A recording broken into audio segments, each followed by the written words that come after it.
So if you followed my last video, I was in New York for my birthday in Manhattan, and I was actually surprised at how many Louis Vuitton stores, and some were inside department stores within maybe a 20 block, 30 block kind of area.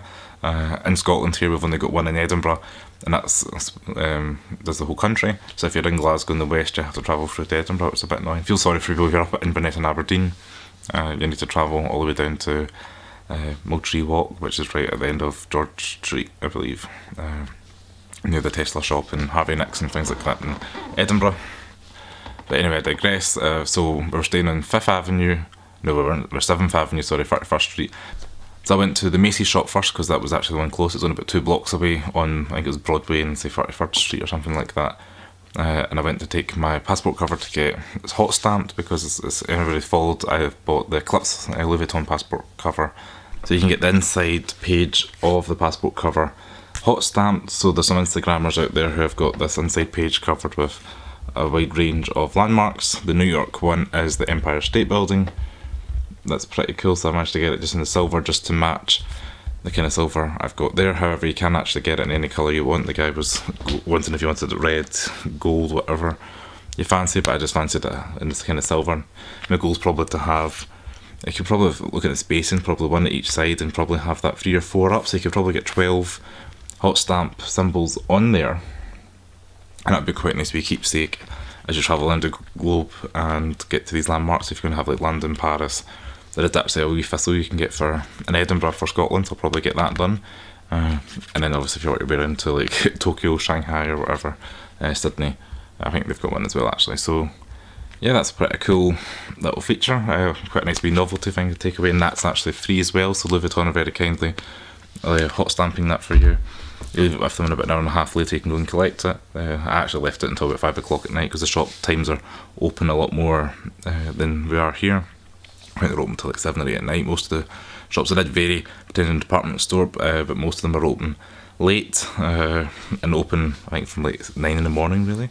Whereas here I think they close about 5:30, 6, something like that. So it's a very different kind of situation, shall we say. And the Louis Vuitton shops are very different. So when you're in, I was in Macy's, it was like 2 floors. Ground floor was female, top floor was men's, and they had quite a lot of the menswear like shoes and scarves. Not too much luggage for the men's anyway. Downstairs I had all the standard monogram in the brown, but upstairs I had a couple in the kind of Eclipse, and yeah, there wasn't too much. I had a couple of pieces of the new stuff, but actually they were suggested to go to Soho because that Louis Vuitton shop had all the latest spring summer 2020 stuff, so I made that my mission to go there. Second, so I think the next day, because during the first day we had done all this stuff of the Wendy Williams show in Chicago and USS Intrepid, so the second day went down to Soho, and that was probably 20 blocks south, just past like Chelsea and things like that. And there was 2, there was Louis Vuitton shop, and then next door to was Louis Vuitton pop-up, which had like fake trees and bushes and things like that. It was very green at the door. You walked in, everything was blue, so the carpet was blue. They had a lot of those, that blue print was kind of transparent, so they had like the wee trunks and the shoes and the triangular kind of prism shaped keep-all. So that was quite cool, and they had a lot of ready to wear as well. But the shop was pretty busy, quite a few people buying stuff, and there was about 2 security guards and 2 staff members, but it's probably the size of your living room, the pop-up shop, so it was pretty neat and cosy. A very different vibe from what you'd expect in the normal Louis Vuitton shop, but people were friendly enough. There was just nothing there that caught my eye, and actually what I wanted, I've been told, wasn't out until a couple of weeks later. Actually I found that I think in the next shop, because they just said, oh, try this shop, so I ended up going up 5th Avenue the following day. I went up, I think it was Bloomingdale's or Saks, can't remember, but walked in, and it was a lovely part of the shop, but just where all the cosmetics were downstairs.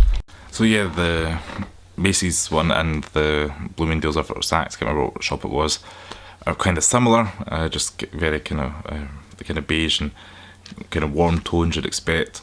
But actually the women's wear and men's wear were separate other ends of the store, so I ended up walking down and had 2 entrances for the menswear, so it was quite open plan.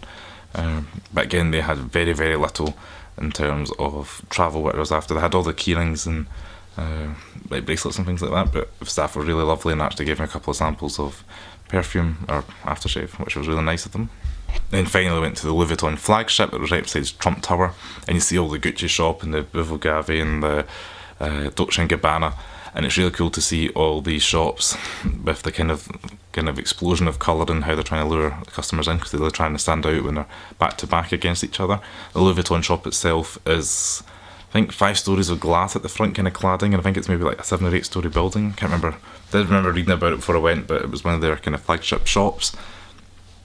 Really impressive when you went inside.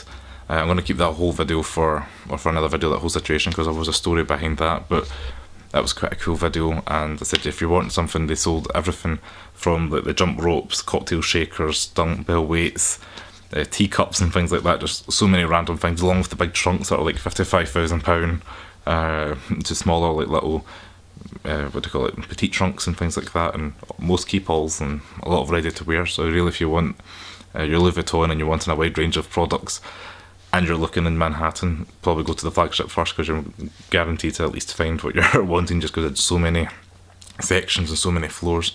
And right at the very top, like client services, so I presume that's where you were, if you had a bit of dollar, you would be going in there and getting all your champagne and everybody running after you. But that's pretty neat.